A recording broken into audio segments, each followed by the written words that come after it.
holler. Hello, waiting for people to join. Hope everybody's doing good on this lovely Thursday. It's a beautiful Thursday. We're in Virginia right now.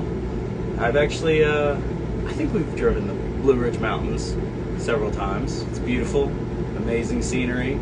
But we're just east, we're like at the tail end of the mountains, I think. Yeah, east of the mountains, yeah. West, not in West Virginia, but in West right. Virginia. Yes, there you go. Clever guy. Awesome. Hope everybody's doing good. Very excited. We are, tomorrow, we'll be in Charlotte, but today, again, we're in Virginia. We're doing a fest. We're doing Blue Ridge Rock Festival. This is going to be a great day. Some awesome bands here. Saw some Sleep Token earlier. It was Amazeballs. Of course, I'm seeing them every day, which is also Amazeballs too. So, good. Tour Within This Moment is going good. Sky, thank you for asking. I want to play in France soon. But we're traveling, touring anywhere is really difficult. Every band and their mom is touring, so it's tough. Banana Suits, I have not seen Banana Suits. I will keep my eyes peeled today. You never know at a festival who's going to be crowd surfing, and that's part of the fun, you know? You just like look down at your fretboard and then you look up and there's Spider-Man. That's what you want. That makes my day. Paris, yes, I want to go to Paris, for sure. To India, yes, that sounds amazing. My week is going good. How is your week, Shannon? Ray Shannon. Hope it's good. All right. So, you want to get started? Let's do it. Let's do it. So I'm here right now with Chad and To Write Love on Our Arms, and they're definitely an awesome organization that we've partnered with in the past, and we're still good buddies, and we still do work together and try to raise awareness for love and hope and all that. And we're going to be doing a little, sesh. A little talkie before the show today here at Blue Ridge Rock Festival. So again, I hope everybody's doing well on this Thursday. And without further ado, let's kick it off. Right on, man. Well, dude, thank you so much for having us. So, hello, Nothing More Nation. My name is Chad, here on behalf of To Write Love on Our Arms. And if you're not familiar with us, we're a nonprofit that exists to present hope and find help for anyone struggling with mental health challenges, things like depression, addiction, self-injury, and suicide. And September is actually Suicide Prevention Month. And actually this week in the States is National Suicide Prevention Week. And if you're familiar with our organization, you can find us at TWLOHA.com. You'll see that the entire site is kind of painted orange in honor of suicide prevention. And you're going to see this phrase a lot: you are not a burden. That's really kind of our rallying cry for this month. The idea is that burdens are things that you have. They're not things that you are. And it's so important to keep those things differentiated. And this is the 11th year that we've done this campaign, and it's an honor to see this grow, to invite new friends into the conversation, and I guess in that spirit we're hoping to model some conversation around things that can, let's be honest, be difficult to talk about. Yeah. But the reality is, not talking about it hasn't solved anything. So again, throughout this month, we love to track with you, to empower you, to equip you on ways that you can be a voice for mental health advocacy within your own community. We have a goal of raising $250,000, and that's going to go to directly pay for 3,600, that's 3,600 counseling and group therapy sessions, and connect another 45,000 people to local options for hope and help. So yeah, you can learn how to get involved again through our website. That's TWLOHA.com.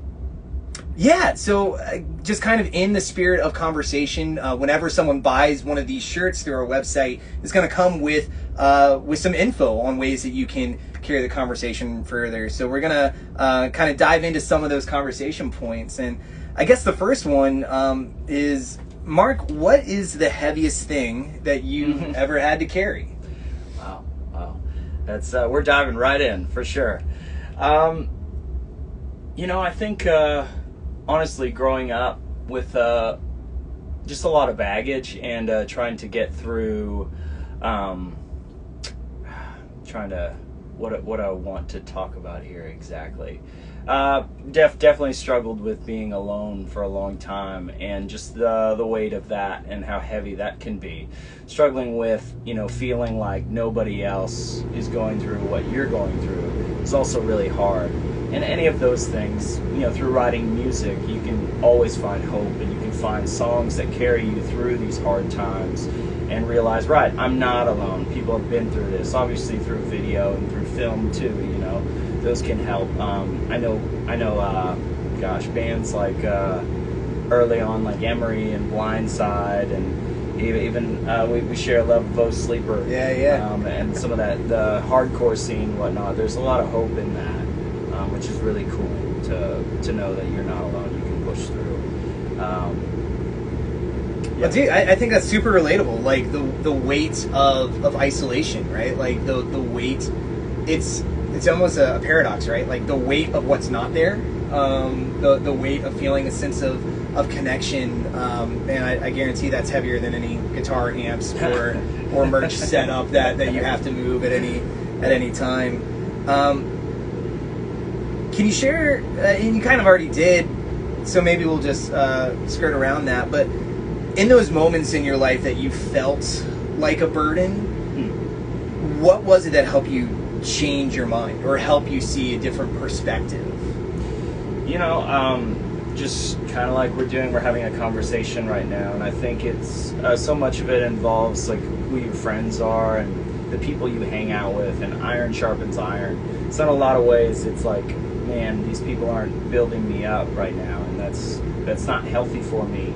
I need to, change my friends or do this differently. And I think there's a lot of strength. Obviously, strength comes in numbers, but just being able to understand that love is true love is acceptance, and that means all the good and all the bad. And when somebody really gets you, it's like they see all of you. And I think I really didn't learn that until me and my wife, actually.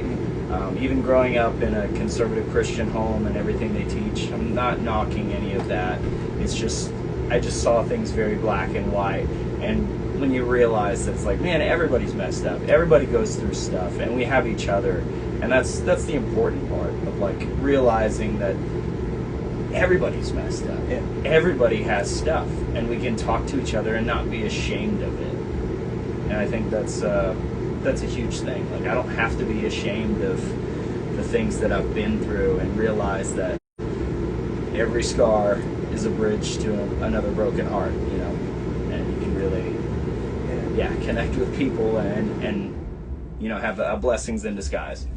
Dude, I know you asked like not to give you the talking points ahead of time because you want. Oh yeah, but dude, you're perfectly like setting up these next questions. So, I think the next question, and it's kind of a two-parter, but how has suicide touched your life, and in what ways has music or art or a creative community helped to be a balm in those moments?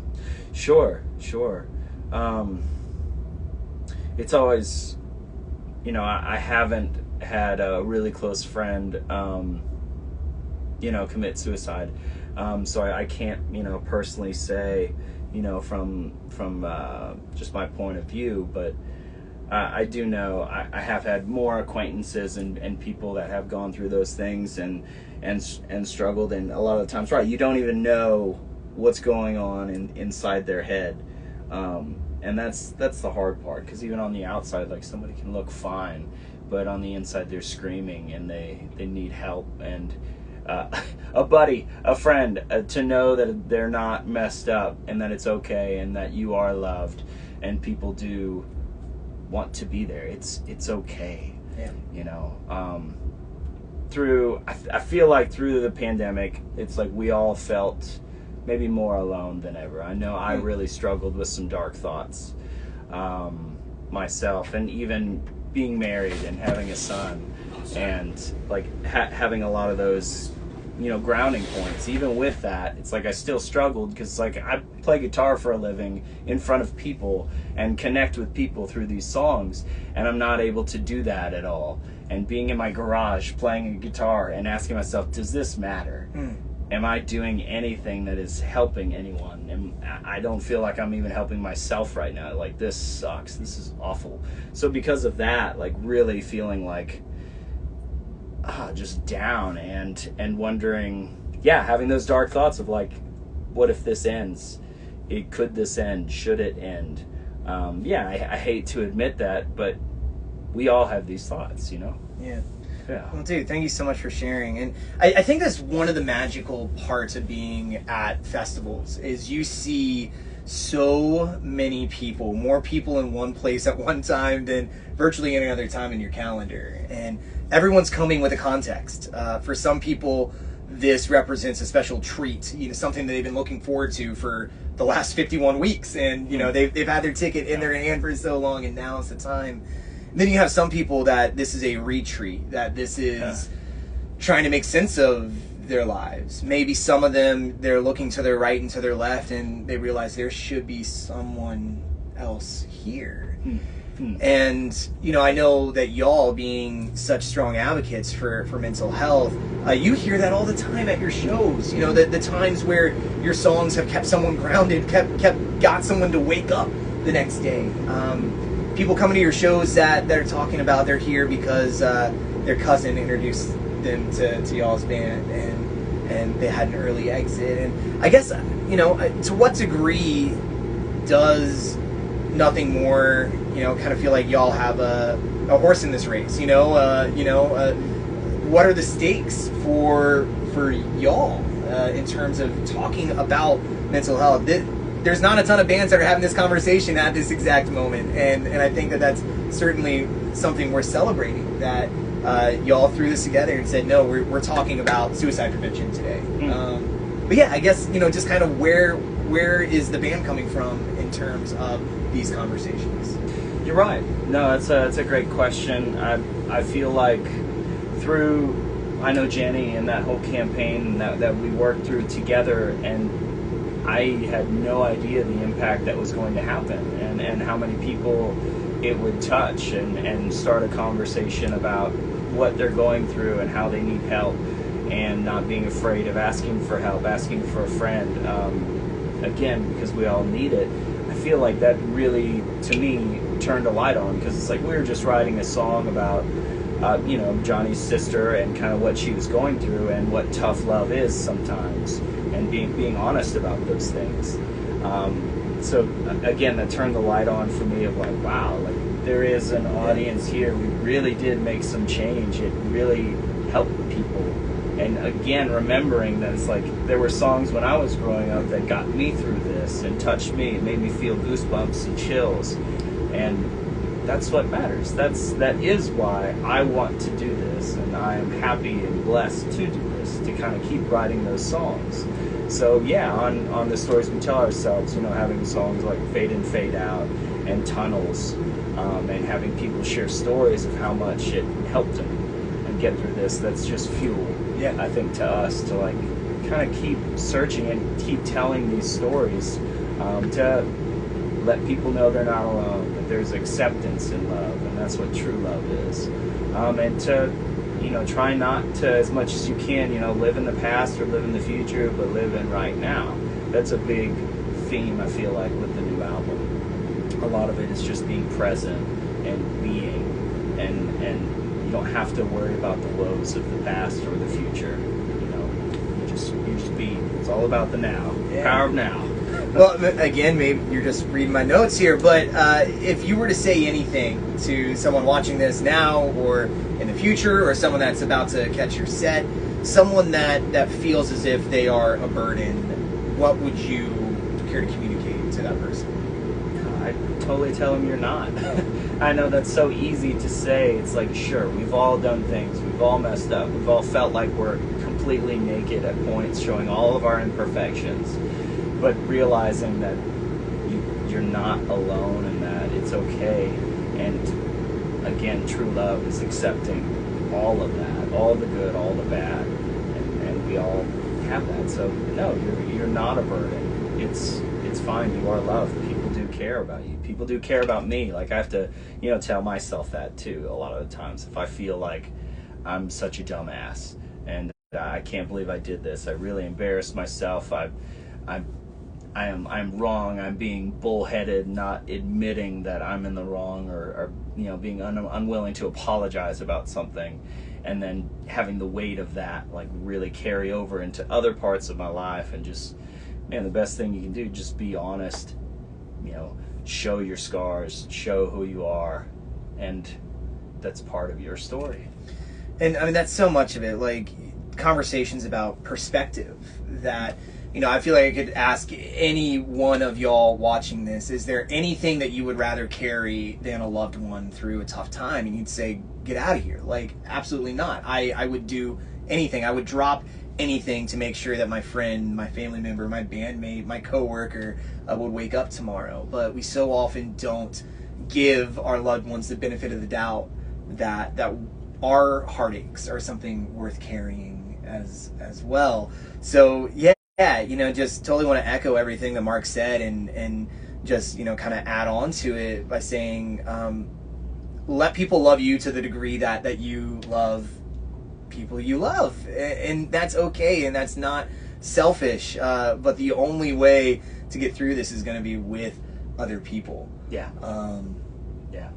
Well, so many people think, I read this book by Brene Brown, and just with vulnerability, and vulnerability is a strength. And a lot of people think it's like, don't be weak, don't show any side of you, or let people see that. But it's like, man, that's truly who you really are when it comes down to it. And it's like, why are we hiding that all the time? Be you, be vulnerable. I'm pro vulnerability. Well, is it Leonard Cohen or is it Bruce Coburn? One of them, maybe both of them, but the idea that we all have cracks, and that's what lets the light in. That none of us are going to get through this without dings, without chips, without pieces that hurt, but those can be invitational. That we can. Well, to quote another artist, a guy I love, performs under the name Listener. He says, if we hold on tight, we can hold each other together.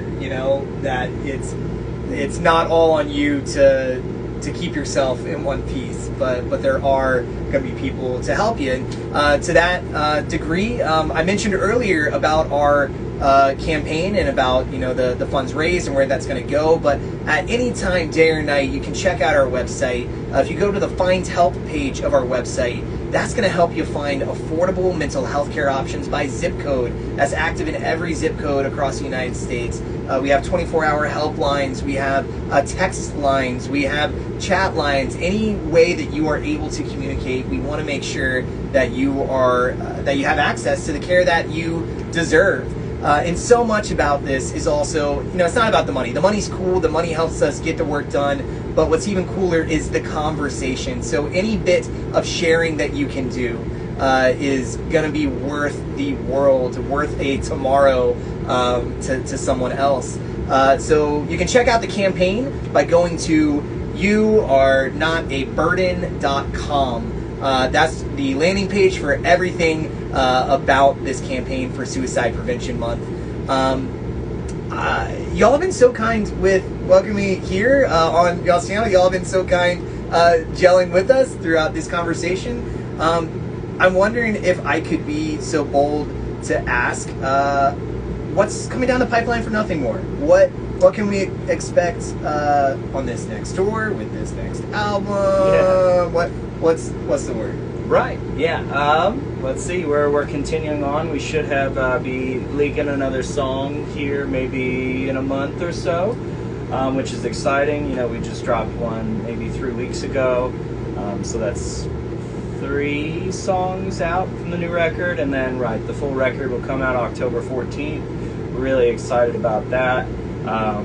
Again, this record's cool because I think through the darkness of COVID and all of the isolation, we all kind of went down the rabbit hole in musically, lyrically, And so this one's a little more experimental or progressive, I would say, and I'm excited to share some of these songs with everybody.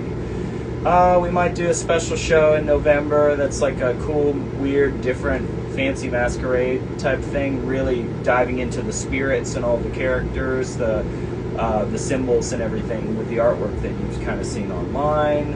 And then that takes us through the new year over to Shiprocked, and we'll probably do some other special shows and stuff then. Yeah. So we talked about this. You're sailing like 5 miles north of our office, so we're gonna have to hang out. Please, let's do it. I may just have to like crawl into some luggage and stow away onto Shiprock. Do it. But yeah, Mark, dude, thank you so much. Thank you, band, for letting us have the back lounge. Right, yeah, we're totally taking it out. Thank you all for sleeping right over there, probably. Yeah, we'll knock on the door. We'll make sure they're awake in a little bit. If you are at Blue Ridge Rock Fest, come say hi to us after you catch the Nothing More set. We are also traveling through